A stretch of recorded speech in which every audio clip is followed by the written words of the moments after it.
मित्रों, अगर हम किसी झूठ को सच बनाने की कोशिश करें तो वो सच नहीं बल्कि एक बड़ा झूठ बन जाता है, क्योंकि उस झूठ को सच बनाने के लिए हमें कई और झूठ का सहारा लेना पड़ता है। इसलिए ठीक ही कहा गया है कि सत्यमेव जयते, यानी सत्य की ही जीत होती है। मित्रों, इतिहास गवाह है, अधर्म और झूठ के हौसले चाहे कितने भी बड़े हों, लेकिन सत्य की दीवार उन्हें रोक ही लेती है। भले ही इसमें थोड़ा समय लगे, लेकिन अंत में सत्य की ही जीत होती है। आजकल भारत देश में जिस प्रकार भारत की संस्कृति और इतिहास के पुनरुत्थान के लिए काम किया जा रहा है, इससे साफ जाहिर है कि हमारे धर्म ग्रंथों में सनातन धर्म के लिए जो लिखा है वो सच होगा। क्योंकि मित्रों, आज हमारे देश में एक एक करके उन सभी झूठ से पर्दा उठाया जा रहा है जो सदियों पहले लिखा गया था। जी हाँ मित्रों, हम बात कर रहे हैं दिल्ली में स्थित उस विष्णु स्तंभ की, जिसको तोड़कर कुतुब मीनार में बदल दिया गया, और आगरा के उस ताजमहल की जो प्रेम का नहीं बल्कि गुलामी का प्रतीक है। और ऐसे ही न जाने कितने मंदिर जिनको तोड़कर उन मुस्लिम आक्रांताओं ने दूसरा रूप दे दिया था। मित्रों, आज की इस वीडियो में हम आपको भगवान श्री कृष्ण जन्मस्थली की उस कड़वी सच्चाई से अवगत कराएंगे, जिसको सुनकर खुद जल्लाद के भी रोंगटे खड़े हो जाएं। नमस्कार मित्रों, मैं हूं रवि शर्मा और आप देख रहे हैं एक्स्ट्रा ऑर्डिनरी तथ्य। मित्रों, सबसे पहले जान लेते हैं कि मथुरा का विवाद क्या है। कटरा केशव देव मंदिर को भगवान श्री कृष्ण का जन्म स्थान माना जाता है। वहीं मंदिर परिसर से जुड़ी शाही ईदगाह मस्जिद है, जो 17वीं शताब्दी की है। हिंदुओं की आस्था और तथ्यों के अनुसार शाही ईदगाह मस्जिद मंदिर को तोड़कर बनाई गई थी, इसलिए वहां पर मंदिर होना चाहिए। मित्रों, आइए अब जानते हैं मथुरा और इस मस्जिद का इतिहास। इसके लिए हम आपको बिल्कुल शुरू में लेके चलते हैं। मित्रों, जैसा कि आप जानते ही होंगे कि मुस्लिम आक्रांताओं ने भारत पर समय समय पर लूट मचाई थी।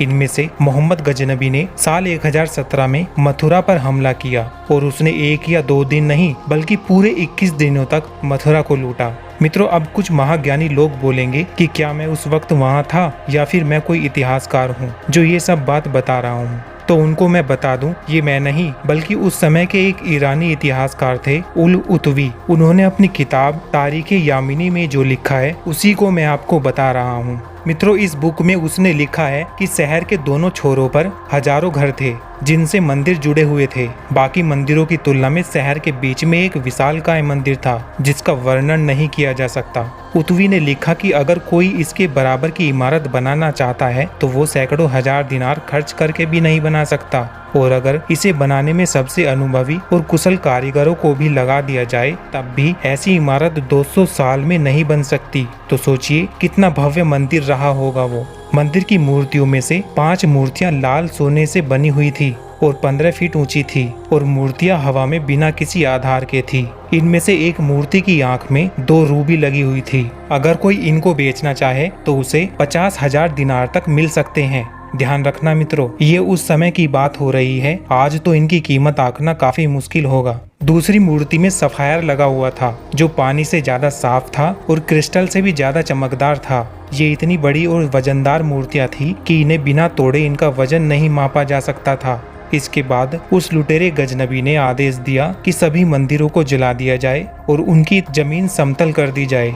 उस भयंकर लूट के बाद भी हिंदुओं ने लगभग 125 साल के बाद 1150 में कृष्ण जन्म स्थान पर फिर से मंदिर बनाया, लेकिन कुतुबुद्दीन ऐबक और फिरोज तुगलक के राज में इसे फिर तोड़ा गया। लेकिन वहां फिर मंदिर बना जो सिकंदर लोधी के शासन के पहले तक था। मथुरा के इस मंदिर को लोधी के शासन 1489 से 1517 के बीच फिर तोड़ा गया। इस मंदिर की कहानी भी और मंदिरों की तरह है, जिसको बार बार मुस्लिम शासकों द्वारा तोड़ा गया और हिंदुओं द्वारा बनाया गया। एक और लुटेरे जहांगीर के समय के इतिहासकार अब्दुल्ला ने अपनी किताब तारीखे दाऊदी में सिकंदर लोधी के बारे में क्या लिखा है, आइए वो भी जानते हैं। इसमें लिखा है कि वो इतनी ईर्ष्या करने वाला मुसलमान था कि उसने सारे पूजा के स्थलों को बर्बाद किया और किसी के अवशेषों को भी नहीं छोड़ा। उसने मथुरा के मंदिरों को पूरी तरह से नष्ट कर दिया। उसने मुख्य मंदिरों को सराय में बदल दिया और मूर्तियों को कसाईयों को दे दिया, जिसका प्रयोग वो मांस का वजन मापने के लिए कर सके।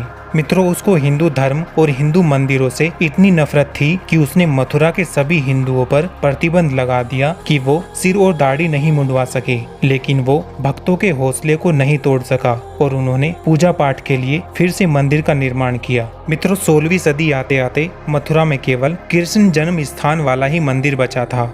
केशव देव मंदिर फिर एक बार जहांगीर के शासनकाल 1605 से 1627 के बीच बुंदेला राजवीर सिंह देव ने 33 लाख रुपए खर्च करके बनवाया।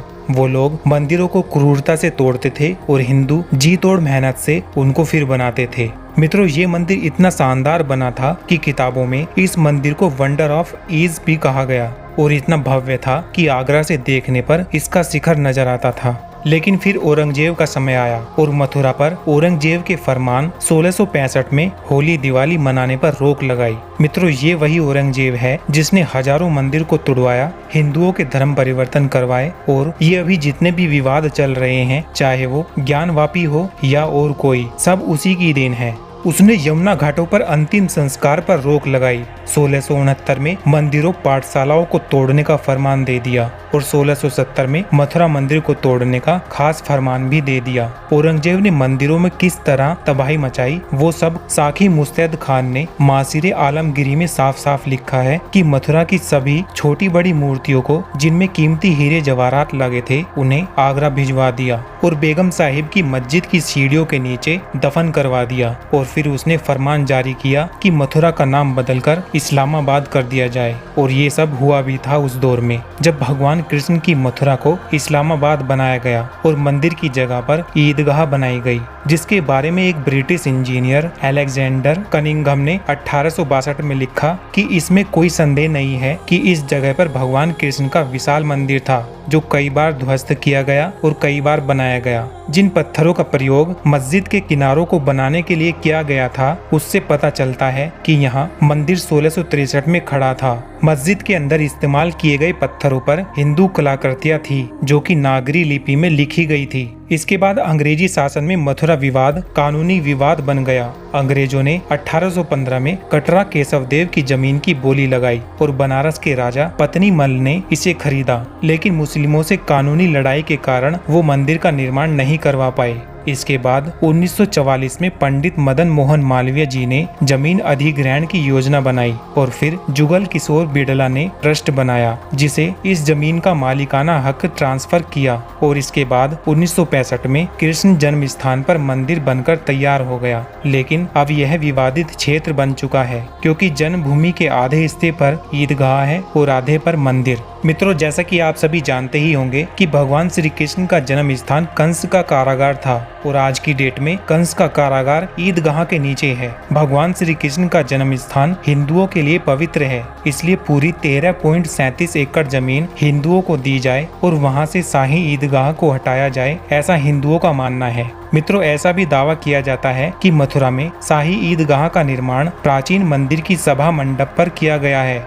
मित्रों, ये विवाद बिल्कुल ज्ञानवापी विवाद की तरह ही है। एक और मंदिर और उसके बराबर में मस्जिद, जैसे वहाँ काशी विश्वनाथ और उसके बगल में ज्ञानवापी मस्जिद है। मित्रों, हमारी लड़ाई देश के मुसलमानों से बिल्कुल नहीं है, बल्कि हमारी लड़ाई अपने उन मंदिरों को लेकर है जिन्हें मुगलों ने तहस नहस करके वहाँ मस्जिद बना दी। मुगल आक्रांता लुटेरे थे जिनका भारतीय मुसलमान से दूर दूर तक कोई रिश्ता नहीं है। भारत में जितने भी मुसलमान हैं उनके पूर्वजों का धर्म परिवर्तन करके इन्हीं आक्रांताओं ने मुसलमान बनाया था और इस बात को ज्यादातर मुसलमान स्वीकार भी करते हैं। इसलिए मुसलमानों को भी इन मंदिरों को वापस उसी रूप में लाने के लिए सहयोग देना चाहिए, जिससे उनको और उनके पूर्वजों को भी खुशी मिलेगी। मित्रों, आपका क्या विचार है कृष्ण जन्मभूमि और मस्जिद को लेकर? अपने विचार हमें कमेंट बॉक्स में जरूर बताएं। वीडियो अच्छी लगी तो लाइक शेयर करें और ऐसी ही अन्य जानकारी के लिए आज ही इस चैनल को सब्सक्राइब करें। मिलते हैं आपसे अगली वीडियो में, तब तक के लिए खुश रहिए और मुस्कुराते रहिए। धन्यवाद।